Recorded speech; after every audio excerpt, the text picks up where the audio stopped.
Good morning बच्चों। Class 8 Hindi medium प्रश्नावली 11.4 में प्रश्न नंबर 1। आपको एक बेलनाकार टैंक दिया हुआ है। निम्नलिखित में से किस स्थिति में आप उसका पृष्ठीय क्षेत्रफल ज्ञात करेंगे और किस स्थिति में आयतन। ए, ये ज्ञात करने के लिए कि इसमें कितना पानी रखा जा सकता है। बी, इसका प्लास्टर करने के लिए वांछित सीमेंट की बोरियां। सी, इसमें भरे पानी से भरे जा सकने वाले छोटे टैंकों की संख्या। तो देखो, ये ज्ञात करने के लिए कि इसमें कितना पानी रखा जा सकता है, क्या चाहिए, आयतन। तो ए का आंसर हो गया आयतन।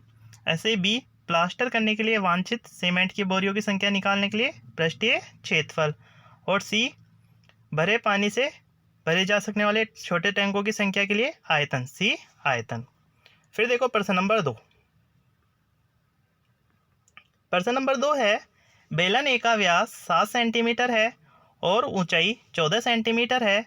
बेलन बी का व्यास 14 सेंटीमीटर है और ऊंचाई 7 सेंटीमीटर है। परिकलन किए बिना क्या आप बता सकते हैं कि इन दोनों में से किसका आयतन अधिक है।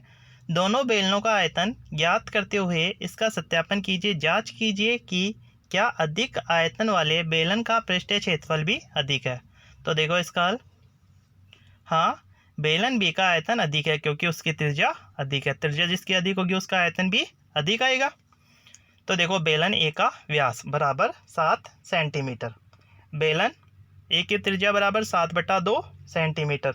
7/2 सेंटीमीटर हो गई।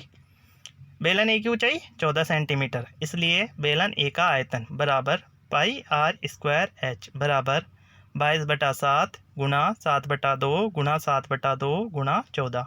7 से 7 कट गया, ऊपर नीचे 7 से 7 कैंसिल। 2 से अगर 22 को काटे कितना आ गया, 11। अब 11 को 7 से गुणा करते हैं, 11 7 77, 77 को फिर 14 से गुणा करें तो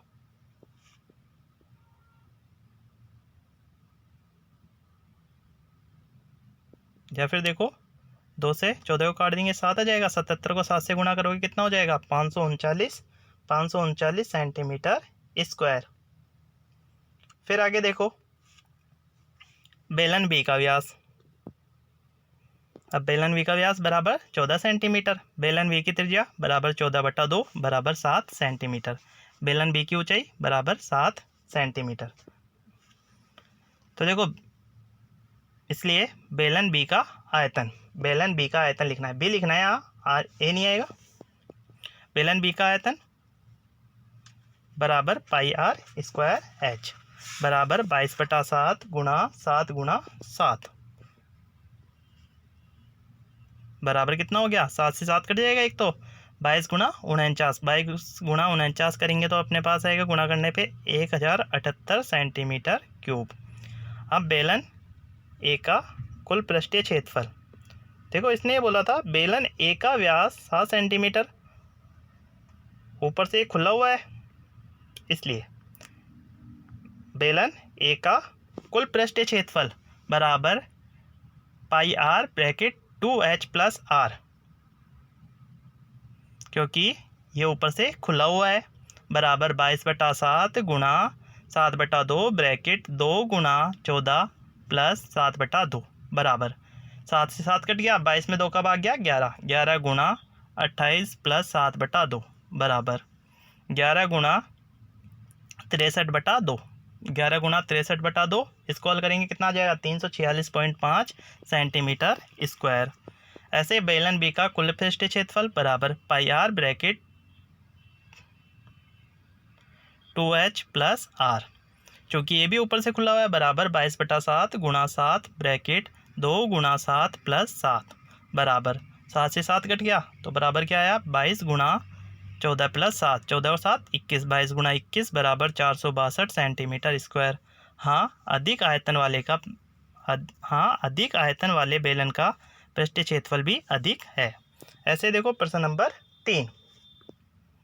प्रश्न नंबर 3 है, एक ऐसे घनाभ की ऊंचाई ज्ञात कीजिए जिसके आधार का क्षेत्रफल 1000 सेंटीमीटर स्क्वायर है और जिसका आयतन 900 सेंटीमीटर क्यूब है।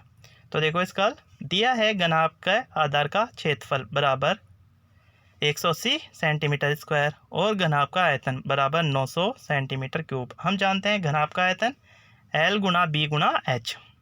ठीक है। तो बराबर 900 बराबर कितना हो गया 1080 गुणा h, क्योंकि लंबाई और चौड़ाई तो दी हुई है। ऊंचाई हो गई बराबर में 900 बटा 180 बराबर 5 मीटर। अतः घनाभ की ऊंचाई 5 मीटर है। प्रश्न नंबर 4, एक घनाभ की विमा 60 सेंटीमीटर गुणा 54 सेंटीमीटर गुणा 30 सेंटीमीटर है। इस घनाभ के अंदर 6 सेंटीमीटर भुजा वाले कितने छोटे घन रखे जा सकते हैं। तो देखो इसका दिया है घनाभ की लंबाई L बराबर 60 सेंटीमीटर, घनाभ की चौड़ाई B बराबर 54 सेंटीमीटर, घनाभ की ऊंचाई H बराबर 30 सेंटीमीटर। हम जानते हैं कि घनाभ का आयतन बराबर L गुणा B गुणा H बराबर 60 गुणा 54 गुणा 30 बराबर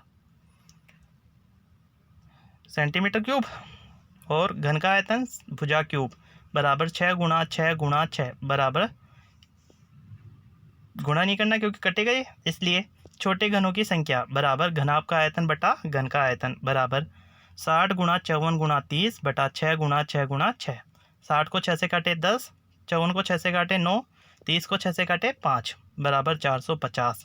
अतः घनाभ के अंदर 450 छोटे घन रखे जा सकते हैं।